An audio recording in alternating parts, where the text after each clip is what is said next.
All right. Welcome to the Forest Brothers podcast. It's your boy Mutsa Chris down back in the cut with my two brothers Ngome and Sangi. What up, brothers? Let me start with the brother Sangi, and then over to the boy Nkosi to say hello to the beautiful listeners out there. Over to you, Samson.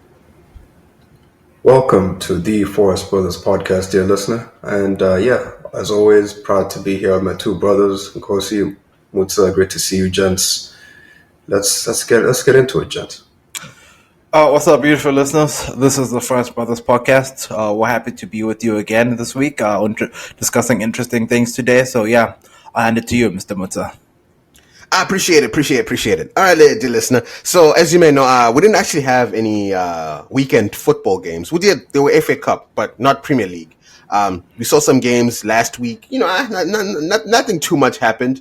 So we thought that this episode will mostly talk about top four race because we already all know that Liverpool have won this thing, so there's no reason to really talk about title race anymore. But interestingly enough, top four race is actually only separated by 4 points.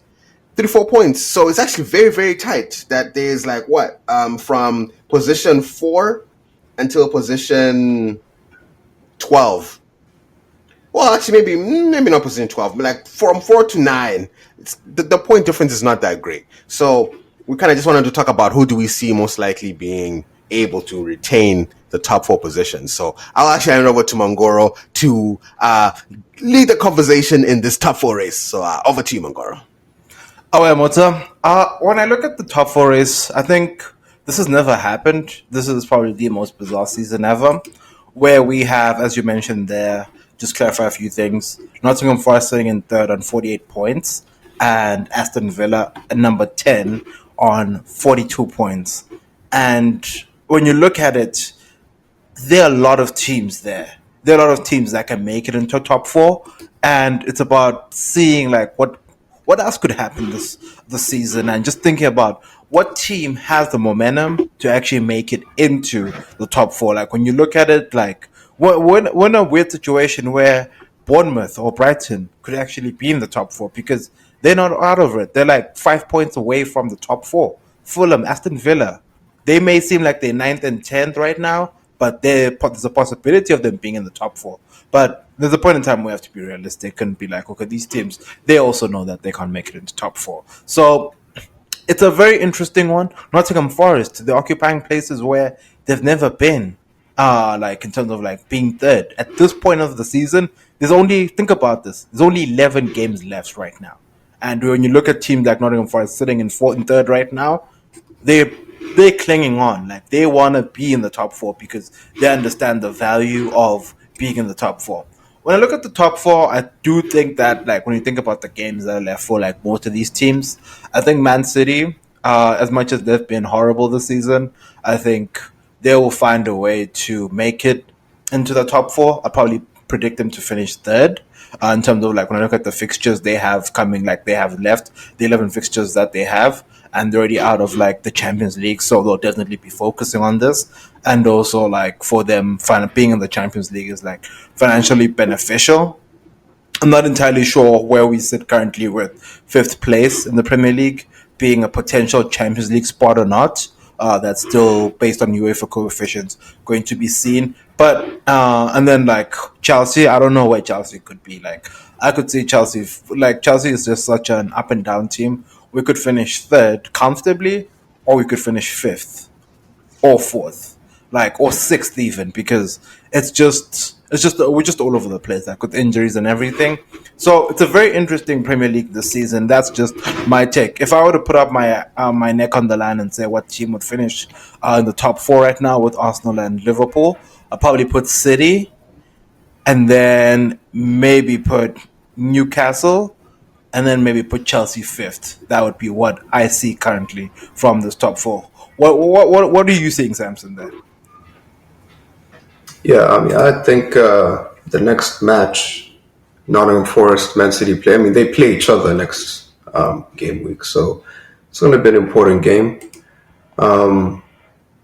I wonder if Nottingham Forest are going to roll over the way they did the first time they played them, because they seem to roll over a lot when they happen to be I wouldn't say favorites, but when they have a decent chance of winning, it feels like they're the sort of team where they need the odds to be completely against them for them to do something, which is kind of what happens when you have such a defensive-minded coach. But yeah, so many teams, and like we've been saying, a lot of inconsistent teams. Aston Villa, I mean, they have this weird stat where every game week after a Champions League game, they drop points. I'm not sure. I'm sure it hasn't happened every game week after a Champions League game, but it's happened on quite a number of them. So, this next game week they play Brentford, who is one position, behind them. They might lose that game, you know. And then you have teams like Bournemouth playing Spurs next week. Who knows? Who knows what version of Spurs turns up? You know, Brighton playing Fulham. Again, two teams right next to each other. Who knows what happens in that game? And then you have Chelsea playing Leicester, but still, Chelsea have injuries. I still expect them to win that game, though. But yeah, I'm with you, Mongoro. Newcastle seems like the best bet of these inconsistent teams to kind of, to try and persevere, because they do have an elite striker, and sometimes goals can just carry you through something like this. But at the same time, even them, they have a cup final coming up. We saw how they performed in the FA Cup this past weekend. It's shaky, Even they are shaky. So it's like, who do you count on here? I don't count on anyone. Manchester City, they've had a resurgence recently, but I know them. I have seen them. They're still in the no, they're not in the Champions League. My bad. They're out. But their squad is so thin as well. So many injuries. And again, week after week, so inconsistent. So, yeah, if I were to stick my neck out, I think I'd still have, Man City third, Newcastle fourth. And that's just because Nottingham Forest, man, I don't trust defensive coaches. I feel like defensive coaches, when it gets to this part of the season where, you have to go out and actually play and try win. Nottingham Forest, when they played us, they could have won that game if they wanted to, but they did not try to win. We had no striker. We had a disjointed attack. They did not attack us. We were in control the whole game with, like our fourth tier attack. If that's how you attack a game like that, how can I trust you to win against Man City? How can I trust you to win against the other teams around you? So, yeah, I think probably end up being Man City and Newcastle in that top four. And we'll see if fifth turns into something. I guess I could agree with that. I really do want Nottingham Forest, though, to be in top four. I really would love for them to, because they've been doing so well, and I think they do deserve it. So, also, they're 7 points, 6 points behind Arsenal. So, hey, I don't know. We keep talking like it's determined that Arsenal is going to finish second, but I don't think it's written in stone like that. There's no striker. You guys have injury problems. Arteta looks like he's out of his depth these days. I don't know, Sanyi. 11 games, 6 points. The team that is chasing us didn't want to attack us. I'm just saying, like, we could see a Man City resurgence where they go on a 5-win streak and they actually end up being second. Like, it's not impossible. But, I'm just saying anything can happen this season, especially because you guys don't have an attack. If someone figures you guys out and says, if we just attack these boys, it's over. Or if you lose a Saliba, and then it's really over. It's not as simple as we just attack them, but it is, some teams do have to try and actually play against us. But also, it does work in our favor. If you try and attack us, on the counter, it's not like we're useless, Our attack doesn't work because, we're not used to breaking down low blocks with our fourth tier attack. That's why we're struggling. Like, we're relying on Noneri, Merino, and Trossard to unlock guys who have put 7 men in the box. It is difficult. It is. So yes, I would like it. I would like people to attack us a little bit. It would help. It would help us a little bit. So Yeah, Yeah, but I'm just saying though that it's not set in stone that Arsenal will finish second. Like I just wanted to put that out there that it's likely they will, but it's not impossible that they don't finish second. Like it's very possible that we could see Man City get their shit together and go on a run and finish second. We could see Nuno fixing Nottingham Forest. Like yeah, they're defensive, but they don't really lose games either. And then they just like kind of maintain where they're at. We could see Newcastle. It depends on how long Isak is out or like what his injury situation is. We could see different things, but I actually do have a question that I want to pose to you guys. Like, given what you said, Mangoro, that this is kind of unprecedented, where we've seen with 11 games to go, the closeness in points from position, 3 until position 10 is only separated by like 6 points, right? Does this reflect that the Premier League has been poor this season, or is it a reflection that teams are better? Like, oh, people are actually competing with each other a lot more now. So what is it? Has the quality improved or has the quality decreased? I'm curious to see what you guys think about that. I would say it's a bit of both, in the sense that definitely teams have fallen off a cliff. Like, we're not even talking about United and Spurs in this conversation. And traditionally, that's the top. They're part of. They form what is traditionally the top six in the Premier League. So there's definitely been a drop off. We've seen City drop off drastically. We forget that just in last May, they won the Premier League, like at a canter. I don't know if Arsenal fans will agree with that, but they won the Premier League. So yeah, can't. so when we think about it, in all honesty, like City like have dropped off, and you can see where they're at today, and there is that aspect of like teams have certainly dropped off. Aston Villa, as Samson mentioned, that stat actually surprised me. After they win a Champions League game, they will lose over the weekend. And that's what they've done the whole season.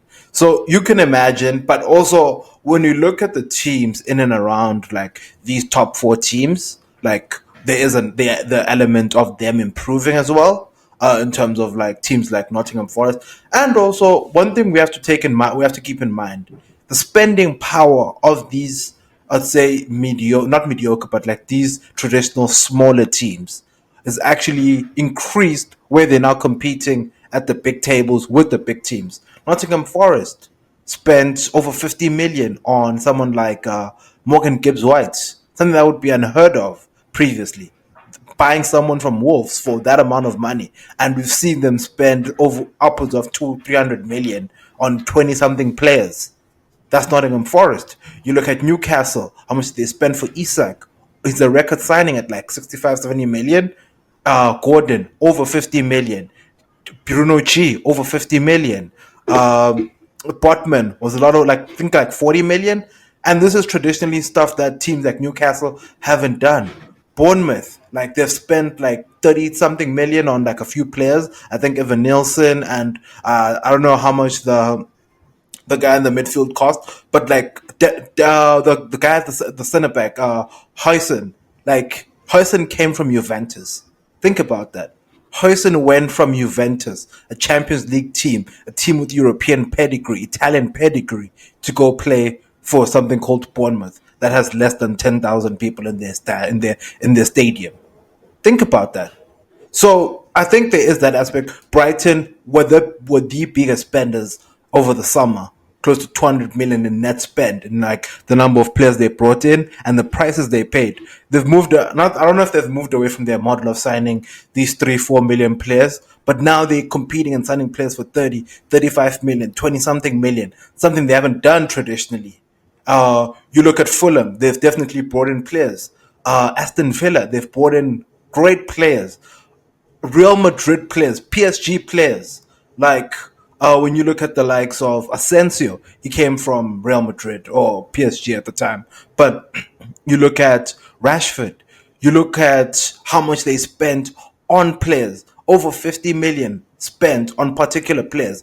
This is a team traditionally that would sign people for 20, 25 million cap, but they're now competing. Like how much they spent on, I know he's moved on now, like Musa Diaby, but like at the time, that was a lot of money for a team like that. Leon Bailey. Like now teams like at the level of Aston Villa are now able to sign top tier players that were linked with big clubs previously. So there has been like that, I'd say, convergence where the smaller teams have certainly got better over time with investment and proper and good coaches. Because that's something we have to also keep in mind. Like some of these coaches are actually very good coaches. Like when you look at Bournemouth's coach, Andoni Iraola. Andoni Iraola came from Rayo Vallecano. He took them to a European place in La Liga, a team like Rayo Vallecano. Imagine that. That's the kind of coaches we have. We have Eddie Howe. We saw what he did during his time at Bournemouth. We saw Nuno at Wolves. I won't talk about his spell at Spurs because I think at Spurs it's beyond. I don't think it's the coach anymore at Spurs. But like we've seen what he's been able to do at Wolves. And Aston Villa have Mr. Good Evening. He was at Arsenal. Fine, he was terrible, but the fact that he's been at Arsenal, he's been at PSG, he's a European winner coaching Aston Villa. So you can imagine like the amount of quality coaches that they have. And just to point out a stat, I don't know if the listener knows about this, but interestingly enough, Conte, every single manager this season that has a previous affiliation with Spurs is doing so well. So I don't know if it's a Spurs thing or it's a manager thing, but the managers out there are killing it. Conte, Nuno, and Mourinho, but Spurs are in the doldrums. So that's just my take, Samson. I don't know if you have anything else to add there. Yeah, to add on to that, every single player who's left Manchester United, I think apart from Sancho, is just killing it. Just having a great old time. So even Martial is destroying it in the Greek league. I Martial went never to thought I'd Greece. say he went to Greece. He's That's killing it. hilarious. He's having a great time. So in this life, if you can leave United or Spurs, do it. Peace awaits you, my brother. Peace awaits you.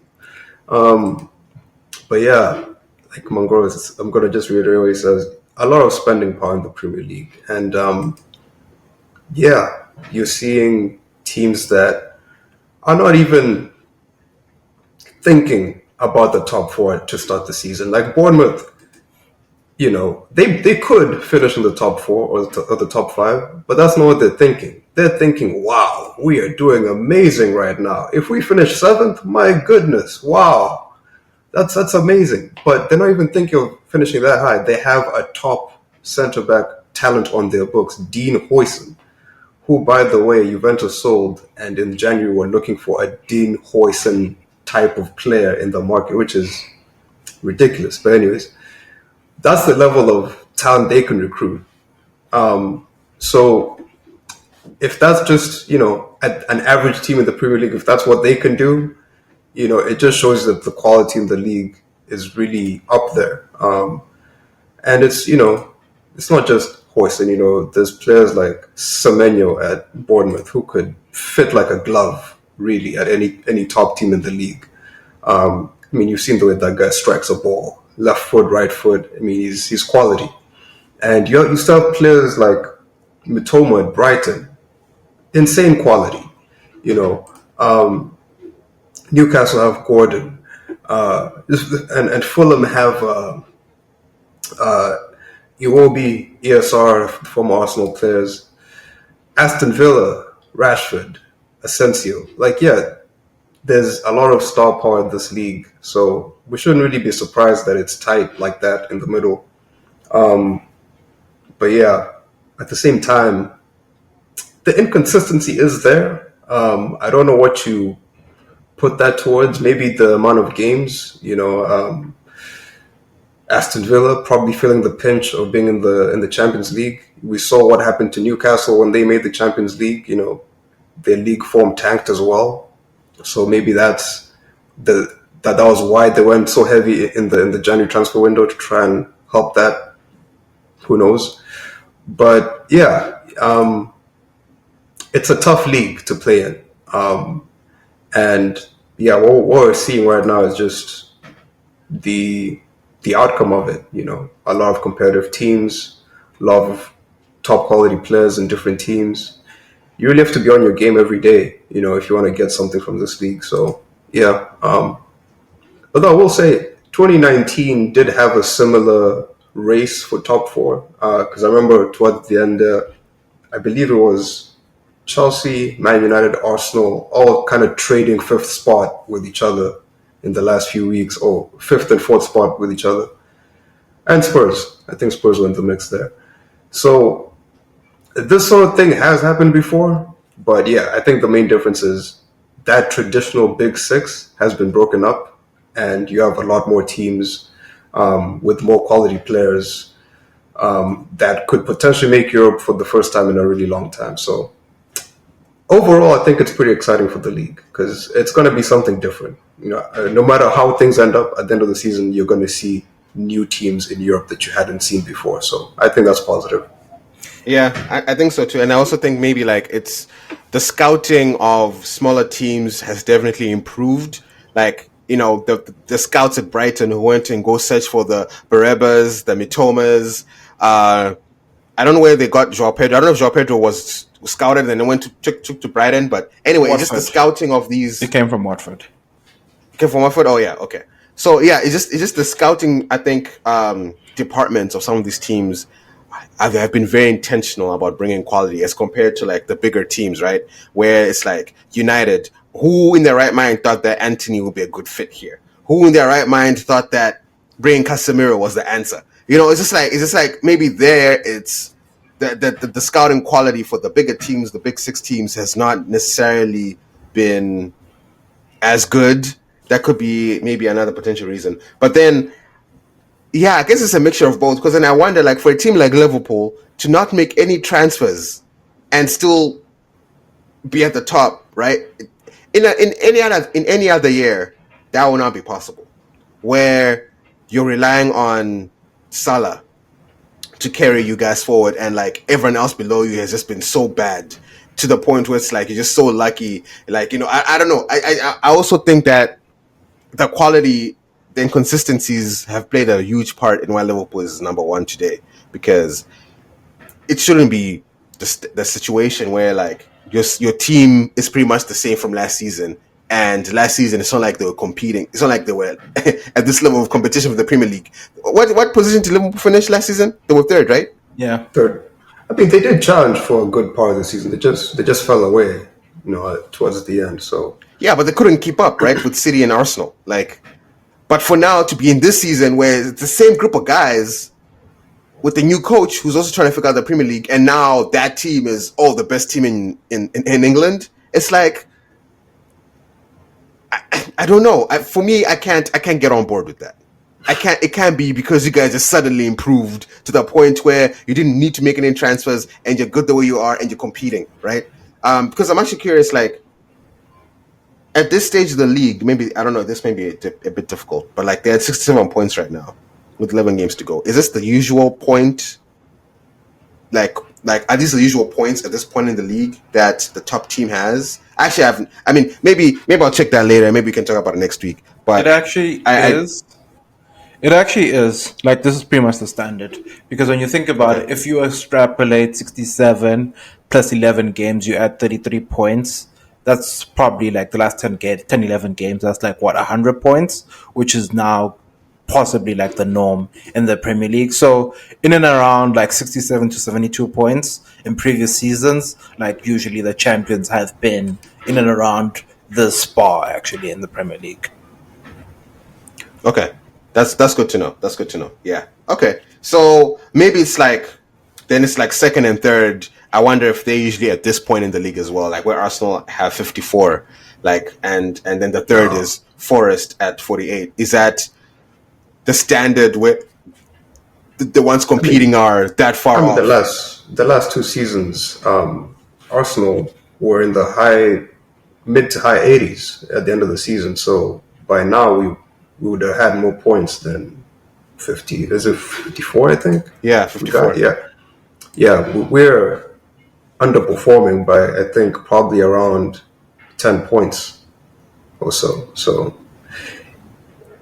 but that's also, our situation with injuries. I think there is something to say about teams like falling away and Liverpool, almost having this clear path to the title because other teams have issues. I think that's fair, but at the same time, I think they've been good enough on their own that they are where they are on merit. Um, so Well, yeah, PGMO, I don't know about I merit. wouldn't put I wouldn't put too much on you know the like too much stock in like everyone else declining in Liverpool. Like I think they've just yes, there is some luck involved. Like no major injuries Yeah, to the PGMO, biggest well, stars. let's not forget the refs. That's a big thing. The referees, sure. There's been a few games here, and we've discussed them. Where it's like, seriously, Yeah. you're gonna call that? So yeah, they've had their share of luck more than others that contributes. But yeah, by and large, I'd say they're where they are on merit. So can't Yeah, really complain too much. yeah, they've also been like I'd say generally consistent across like the top six teams because when we all came into the season, all the pundits had the big six teams being in the top six, and no one like saw like the drop off of like teams like Spurs and United, given that they signed players last summer. Like literally, we tend to forget that Spurs signed Dominic Solanke for 65 million last summer, and they are where they are today. You look at United; they spent over the summer Ugarte, Euro, who's that centre back? Delict, Xerxes. They spent money like upwards close to 200 million, but where are they today? You look at like some of these other clubs, but I do agree that Liverpool have just been like they've been consistent as possible, and as we've mentioned, like injuries haven't affected them as much. Whereas like when you look at all the other teams, like the other big six would how I foresee this is in terms of if the other big six clubs, the other five, didn't have as many injuries as possible as they've had this season, that I think it would be the traditional top six, and then the other teams would fall in place. Like the other teams that have and that are up there right now, like the Bournemouths, the Newcastles, the Brightons, the Villas, the Fulhams. Because in all honesty, those teams when they came into the season, they were like the target this year is top 10.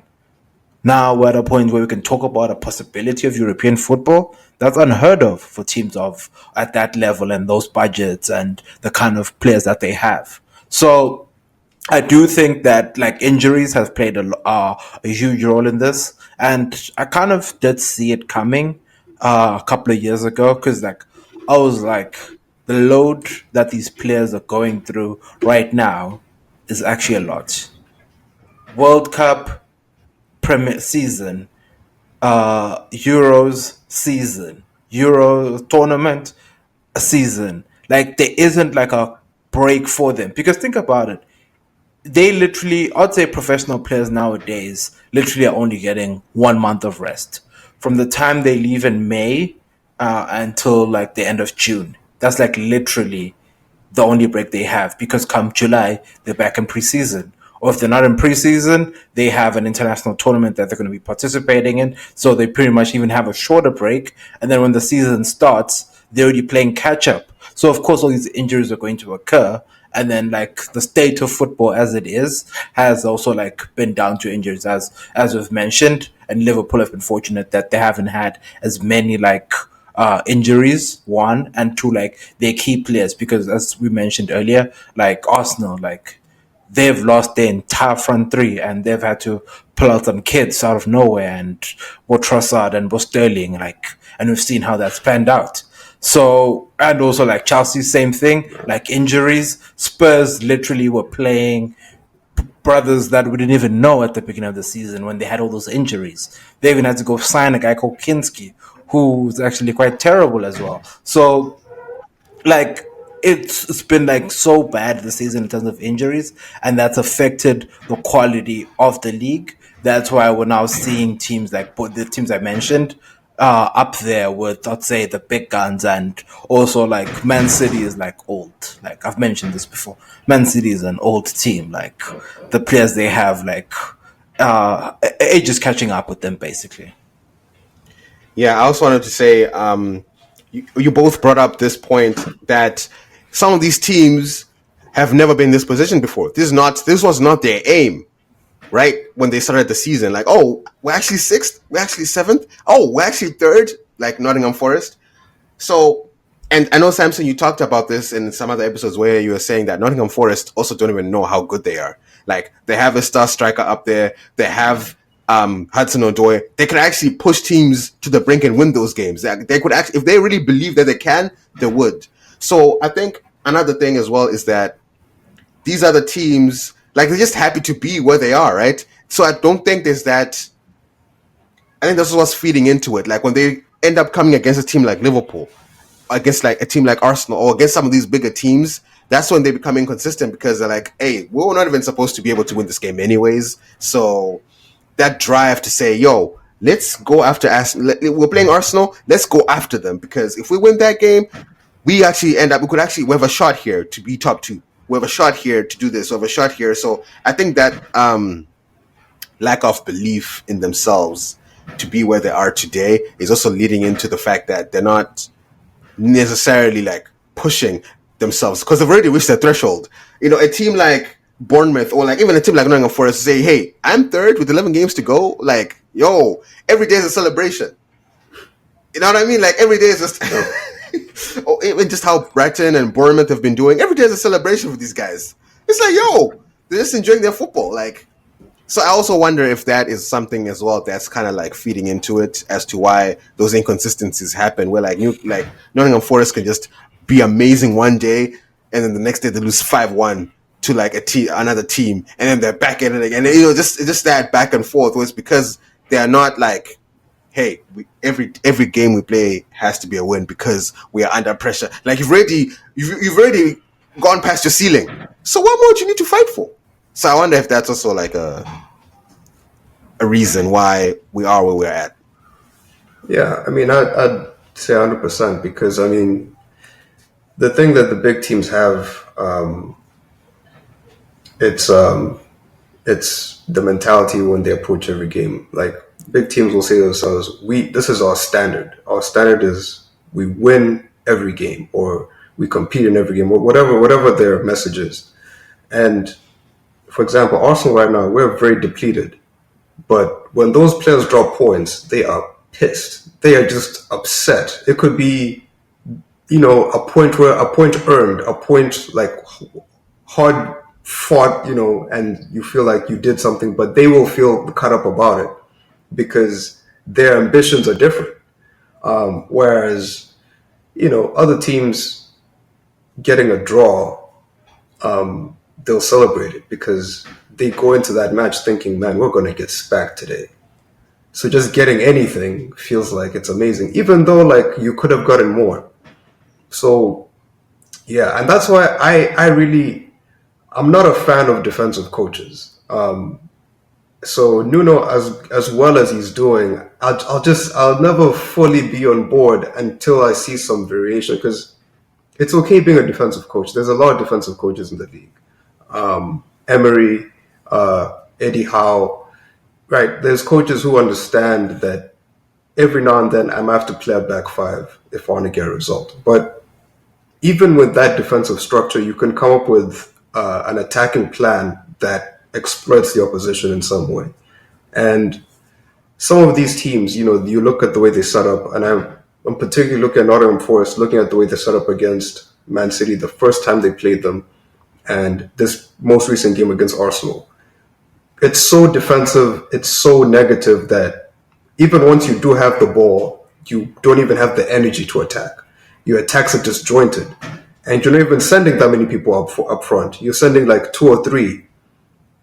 And you're asking, you know, your wingers to like take on 3 guys to put it across into the box. Like, you know, you're already starting from such a disadvantage and you're not even helping yourself once you get the opportunities. So teams like that, you know, it's very difficult, you know, for them to actually turn up in some games and dominate. And you see that's why Nottingham Forest, teams around them will beat them. I think they recently lost to Fulham. And that's because Fulham does not have the explosive wingers that Nottingham Forest does, but they are very progressive in the way they play. They will push people up. I mean, I remember seeing Fulham against Chelsea in the 80th minute, 85th minute. They are pushing people up. They're attacking. They're trying to win the game, and that's what you have to do at some point. When you have a chance, when the opportunity is in front of you, are you ready to take it? And it's just a mentality thing. I think some of these teams they came into the season from preseason with certain expectations, certain ambitions, and they hit those ambitions. They hit their mark. They're like everything else is a bonus, and that's that kind of stuff comes from the manager, comes from the captain. Holding yourselves to that standard. So if that mentality for already is, hey, we're doing fine, we're great, whatever, then obviously you're not going to push as hard as you possibly could, even if the opportunity is right in front of you. And, it's a shame because I think we are potentially being robbed of some really explosive games in this league. Like I'm thinking Nottingham Forest, Man City, those two Nottingham Forest wingers, Elanga, Hudson-Odoi, versus the Man City fullbacks, that should be box office, man. That should be gold, right? Like, come on, Gvardiol and Nunes, right? Or Gvardiol and Rico Lewis. Come on, guys. You should be taking that with both hands and just taking those guys to school. That should be a 5-5, a 3-3. But it's going to end up probably being like a 2-0 because Nottingham Forest is going to defend all day. Man City is going to squeeze them, and score 2 goals. But yeah, I hope for something different. I hope for some of these teams to change their mentality because they really do have the talent. We've seen it. So we'll see. And some of these teams, in all honesty, like, as Samson mentioned, like, everything they're now getting is like, they're exceeding expectations. Like, all these teams, they're exceeding expectations. They did not expect to be here. Now they're just collecting points. Their target was 40. They've all hit 40. The part of the one that's at the bottom is like, what, 42? That's Villa. Now they're like, what else can we get out of the season? Like, in terms of like what's available, because they still have to play teams like Leicester, Ipswich, and Southampton, and we know when you play those teams, like, what happens. So there's just this area of opportunity for these teams that may never come again, ever again, because I'm pretty sure all the big 6 teams are going to go again over the summer in terms of recruiting because they understand the power of having European football on the balance sheet, and with PSR and everything, they understand the importance of having that, and also from a sponsorship value perspective. So it's a very interesting time in the Premier League we live in now. I don't know if this is going to be the new. I don't know if this could potentially be the new norm, where we now have teams like Newcastle and things like that being established top 4 teams. Because they've been here a couple of times now, and we might have to just start to accept that they're potentially like up there with like now the big teams, and we need to start calling them a big team, and we need to then reassess what the traditional top 6 looks like because some teams have fallen by the wayside. And it's just, I don't know, like the Premier League is also at a very interesting juncture where like there are just so many teams now doing so well that we've even forgotten about the fact that like there's a possibility of like the traditional United and Spurs not even finishing in the top 10. That's a possibility by the end of the season. So I'd say the Premier League is also just going through the most right now. Fine, the referees have contributed quite a lot, and we've mentioned that in abundance in previous episodes. But all in all, like the Premier League in itself, I think should definitely be looking at like what the future looks like, because like they also aren't like, when you think about it, like most of these teams, especially like the top 6 teams, or even some of like the smaller teams, they need strikers this summer. How many abundant strikers are there that are available on the market for people to sign? There's not a lot. So you can imagine that this potentially could be the future, because there's what? There's Jokeres, there's possibly Osman, but he needs a lot of money. What's the next best alternative? Cunha?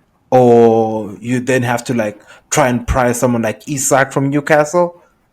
Like, that's like 4 strikers. There aren't any others like in other leagues where you're like, oh, actually, there's a striker who plays for Feyenoord, or there's a striker who plays for this other team in this French league that if we bring him in, he could do wonders for us.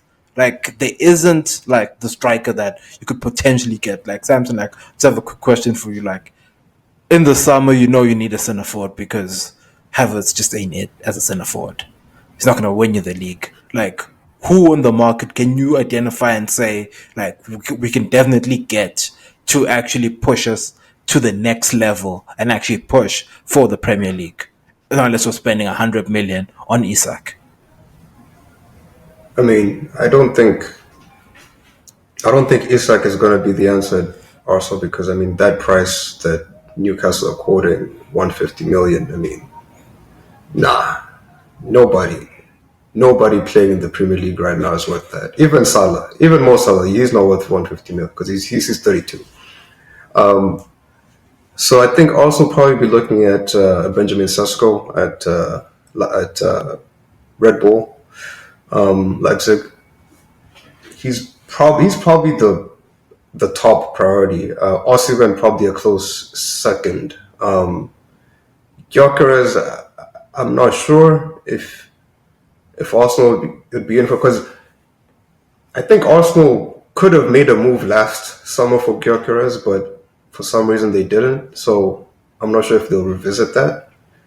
So yeah, those would be my 2 picks that I think Arsenal would move for. And if any of those guys move, then yeah, it's very thin on the market because again, Gyökeres to me, I think he's great, but he feels like not exactly like a Darwin Nunes situation, but he's the sort of guy who you'd probably want the right environment. Like if he winds up at United, dear God, somebody help him. Because yeah, I'd say there's only like a couple teams in the league where these top strikers would be even available to. So I'm looking at Chelsea, I'm looking at Arsenal, I'm looking at Liverpool. Potential destinations. Everybody else has to be trying to look for the next hidden gem somewhere. You know, transform some guy who scored 50 in the French league to a 30-goal guy. That's just the state of it. So yeah, that's what I think. Yeah, I would hope we get that. I've loved that Wood this season has stood up and is the guy. I love that we're kind of getting these other strikers where like Beto from at Everton.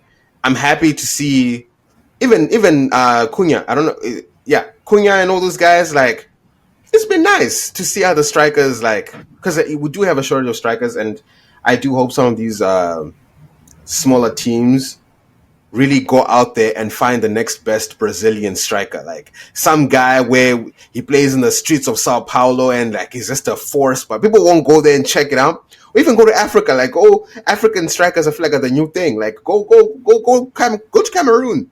Find the next 7-foot striker who's just unplayable. Like there's a Black Holland out there somewhere. You know what I mean? Like that guy is out there. You just need to go and find him. Like it could be in Peru, he could be in Nicaragua, he could be wherever. Like so, I do hope that maybe a lot more teams explore and think outside of the box instead of just saying, okay, who's the best striker in Italy? Who's the best striker in? Okay, like that thing Man United did was kind of nuts, but I understand it a bit. Like if Xerxes is the best upcoming striker in Italy, okay, let's give this kid a punt. And in all honesty, I don't know if Xerxes. I wouldn't say Xerxes is a bad player. I just don't think he's the guy. Like I don't think he's supposed to be. Like he holds up the ball well, and he does certain things decent. Like I think it's better than Hoyland, but I feel like Xerxes needs another guy in front of him who's actually really good. Like some guy who can feed off of him. Like okay, like let's say like a Harry Kane. Like Xerxes gets the ball, you're chucking it, you're lobbing it, you're passing it, you hold up for the other striker to find space. You know, and move like that. I think that's the kind of guy Xerxes is. And I think he was still trying to figure that out about himself. But I don't think he's the talisman kind of guy because, again, he's built like a fridge. That's just not his gameplay. So, Yeah. Yeah, And that's the thing, and that's the problem with why I'm saying Gyökeres shouldn't go to United, because United have such a horrible track record of signing guys who clearly don't fit what they're trying to do, and Xerxes is just another example of that. Where here you have a decent guy, not amazing, but he's decent. He's playing for the national team, like you can tell the guy's talented, but you're bringing him in to do a job that he's just not equipped to do. Like every week you're playing balls into the channels for him to run onto. You've seen him run. Like you know what he can do and what he can't do, and yet you're just trying to force him into the system. But yeah, United is also a mess. They got scammed 2 years in a row by Italian clubs. 1 year it's Hoyland, the next year it's Xerxes. So enough said about those brothers. yeah. But I think I think that's a good place to kind of end the podcast here. I think this was a good discussion in terms of what we're seeing and what's happening, and I'll be very curious to see who ends up top four. So if any of these guys are listening, like Nottingham Forest, if one of you guys is listening to this podcast, get in there and motivate these guys to say, "Yo, you guys got this, man!" Like, don't just say, "Hey, we're just happy to be here." Say, "Yo, we actually want to push for this and play in Europe next year," and then make the signings in the summer so you can compete. Bolster up your squad, because you don't want to repeat what Newcastle has done or these other teams have done when you actually make it, and because you're so spread thin by all the games, your season just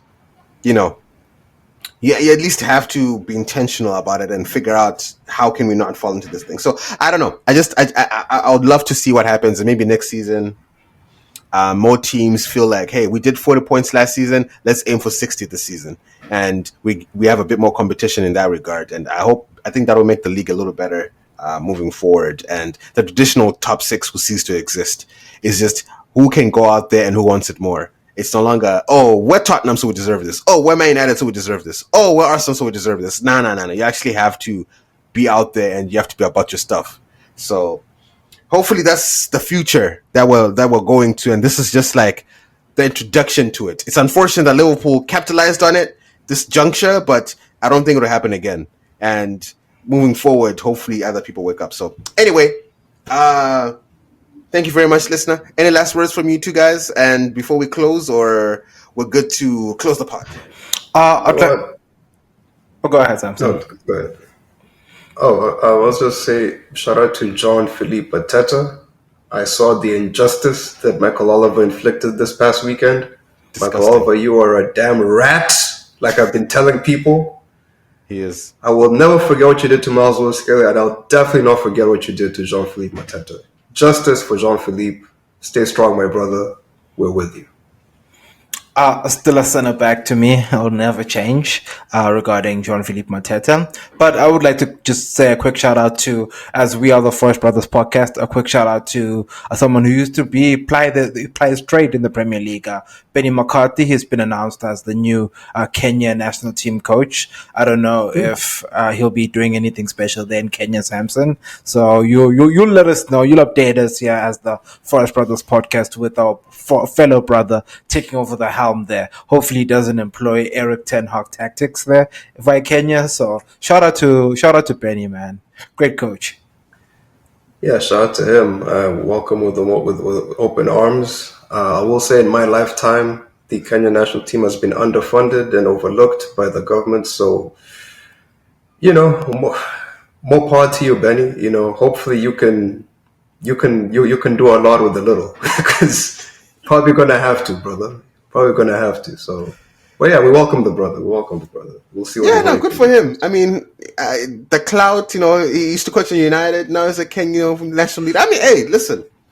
AFCON is gonna slap this. Well, I don't know when the next AFCON is, but the next African tournament is in December. I know it's in December. Don't behave like Gary Neville. I mean, like Jamie Carragher. Now it's in December. No, I just remember when it was, but I know it's gonna hit. I know it's gonna slap. I know it's gonna be a good tournament. So I can't wait. I can't wait to see what they do with that. And yes, all the best to Jean Philippe. Anyway, that's what I gotta say about that. And listeners, thank you so much. And we will catch you on the next one.